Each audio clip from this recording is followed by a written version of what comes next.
তখন অনেকবার সফরসঙ্গী হয়েছি।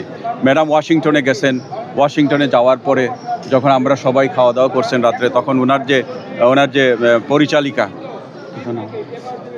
হ্যাঁ, ওনার যে পরিচালিকা ওই ফাতেমা উনি ছিলেন, এবং ফাতেমা খেয়েছেন কিনা এটা ম্যাডাম পার্সোনালি আমাকে জিজ্ঞেস করছেন, যে ওর থাকার ব্যবস্থা করে, যে এই যে ম্যাডামের কনসার্ন সবাইকে নিয়ে যে কনসার্ন করতেন, এত সাধারণভাবে সবার সাথে কথা বলতেন, এবং একটা মায়াবী কমান্ড ছিল ওনার, এগুলা ভুলার নয়। এবং সমস্ত যতবারই ম্যাডামের এই স্মৃতিগুলো যখন আসে, তখনই আমি হৃদয়টা ভারাক্রান্ত হয়ে যায়। এবং এই নেত্রী দেশের জন্য কি করতে চেয়েছেন, এই যে আপনার তার, এবং দেখেন এরা রাজনীতির উৎকৃষ্ট, এবং এত একটা মানে পারিবারিকভাবে অত্যন্ত জৌলসপূর্ণ একটা পরিবারে উনি জন্মগ্রহণ করেছিলেন।